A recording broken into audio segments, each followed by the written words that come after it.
data, we'll know it. Let's run through the shuttle's logs again. Running now.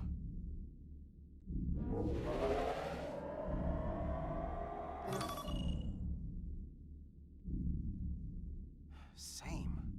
Warp field inversion and a cascade failure. However, the Resolute computer doesn't show the same subspace variance. We're in the same conditions that the shuttle was in when it failed. Why wouldn't the ship's computer get a matching result?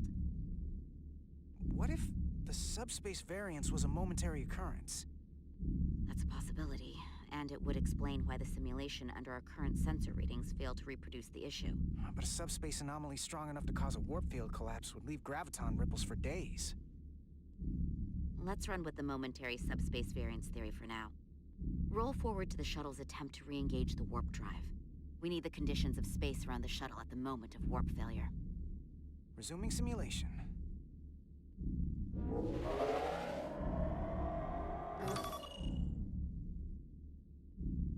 Error in warp field calculation. Cochrane formula variables are out of range. That right there. Take the shuttle sensor data from that moment. Computer, why did the warp field calculation fail? Warp field pressure returned non-orthogonal. Results are undefined. That doesn't help. Wait, what if we use a different ship? Put the Resolute into the simulation instead of the shuttle. Yeah, it should warp just fine. Unless... Computer, run the simulation with the Resolute. Resolute simulated. Computer, give me manual control on the warp power. Static field intensity, warp 1.1. 1.2. 3. Warp pressure is destabilizing. Error in warp field calculation. The warp drive has experienced a system-wide cascade failure. Warp field collapsed. Subspace variance is out of tolerance. Cochrane formula results are undefined. Bingo. What-o? The same moment when the shuttle failed to warp, so did the ship. Whatever happened to the shuttle just happened to us. The Resolute will not sustain warp. We can't leave Hotari space.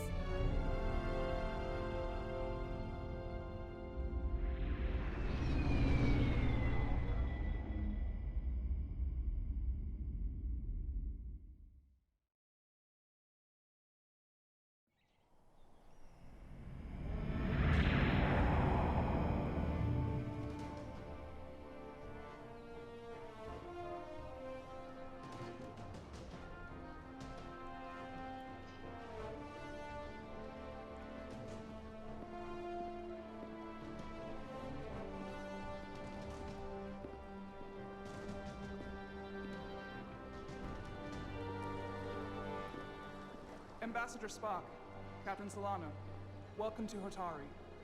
We are honored you've come. My name is Tylos Altaris, Minister of Diplomatic Affairs. The honor is ours. And this is Commander Jara Rydick, first officer aboard the USS Resolute. You'll find she has a keen mind and unique insight into the dynamics between the Hotari and the Lydians. We're honored to be here as representatives of the Federation. I'm so glad. These must be the representatives of the mighty Federation. The reigning authority in the galaxy. Or so we've been led to believe. Whether that's true or not remains to be seen. But, either way, we're grateful you've made the time to come to our little corner of the universe. And you are? This is Galvin, and this is Citron, the heroes of the revolt in the mines.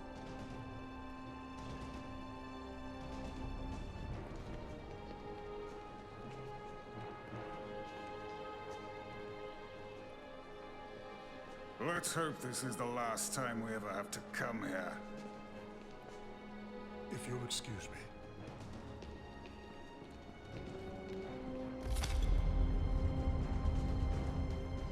I think we're about to begin. Did you hear the arrogance from that guy? I don't know what we're walking into here.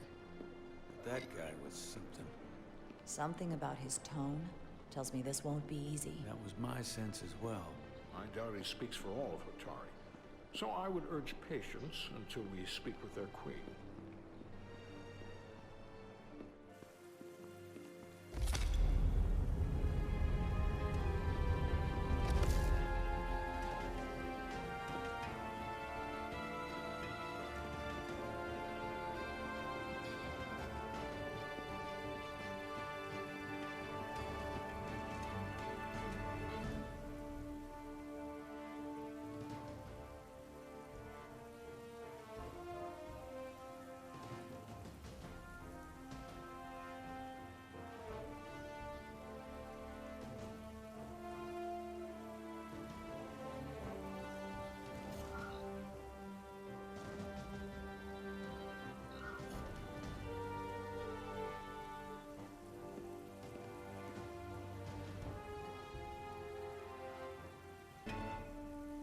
Ambassador Spock, welcome to Holtari Prime.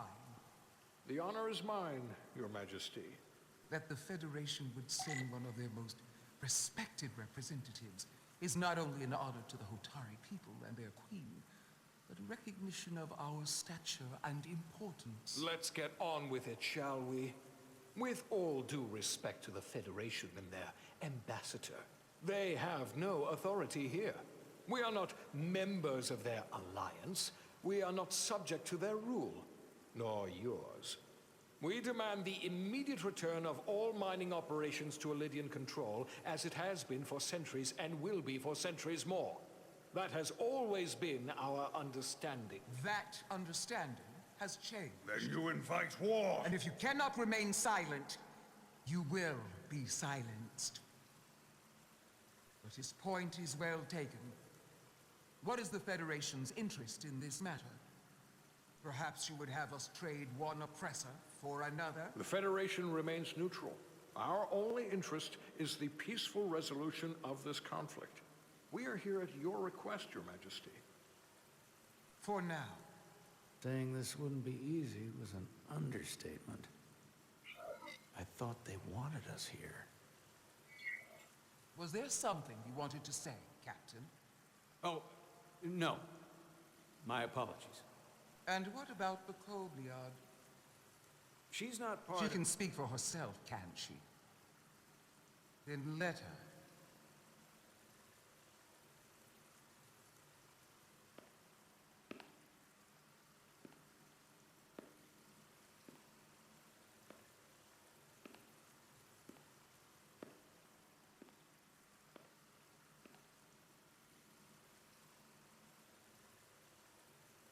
Now then, one should know their place.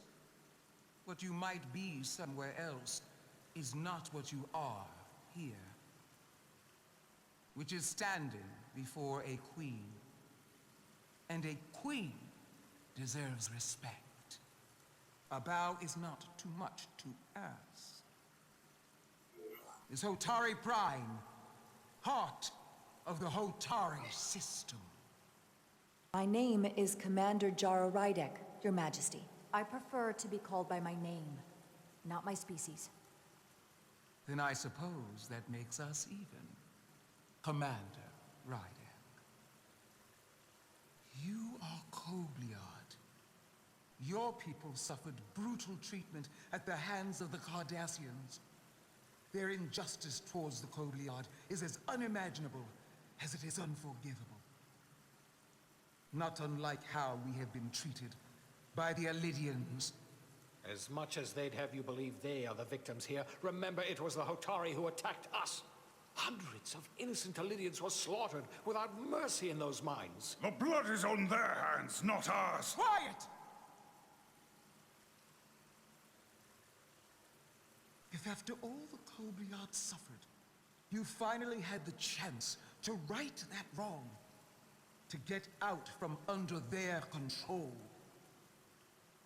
would you take it? Or would you negotiate a peace?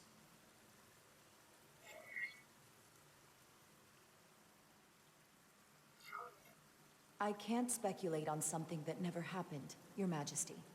Sadly, that opportunity never came for the Kobliad. No, it did not. But we'd be wise to learn from their example, before we too find ourselves facing extinction.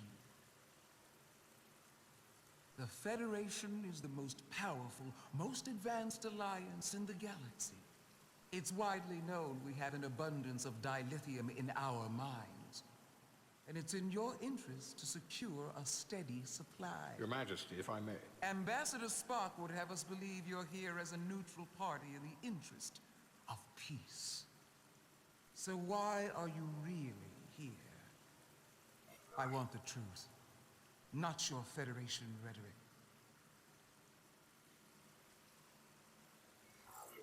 It's possible the Federation has an interest in both peace and securing a steady source of dilithium. One does not preclude or prevent the other. But that's just my personal opinion. Given the Federation has done business with the Elidians for decades, I would agree. It's entirely possible, if not highly likely.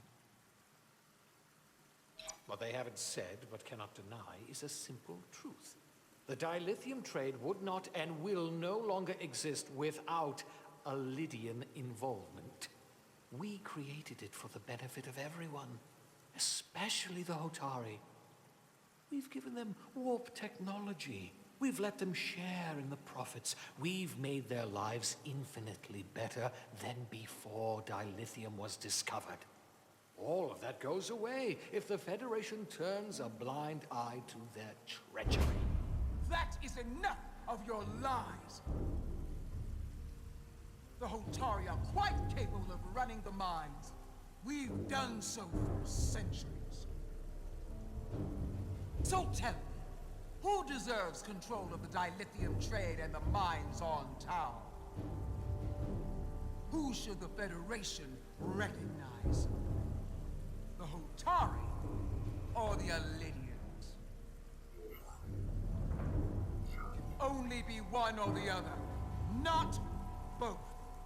If I have to choose only one, then it would have to be the Hotari. Well said. How could the just and wise Federation make any other choice? This is an outrage. The Federation has lost all credibility. The mines are ours. Lydia will not be deterred. We will take back our mines by any means necessary. Then you will see more blood spilled. I am more than willing to address your concerns, Your Majesty. Yours as well, Representative. But I suggest we could have a more productive conversation with a smaller group. Perhaps only the most essential representatives.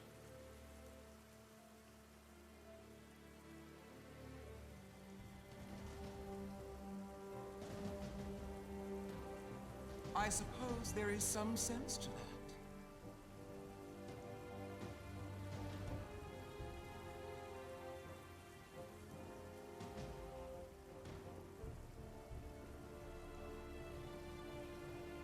I hope we meet again, Jara Ryder.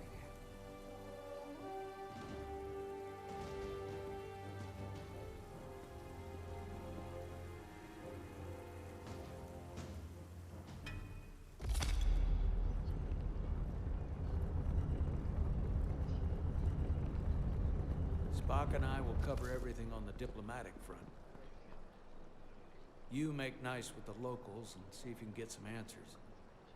We need to find out why the Hotari are so willing to risk war. What happened in those mines?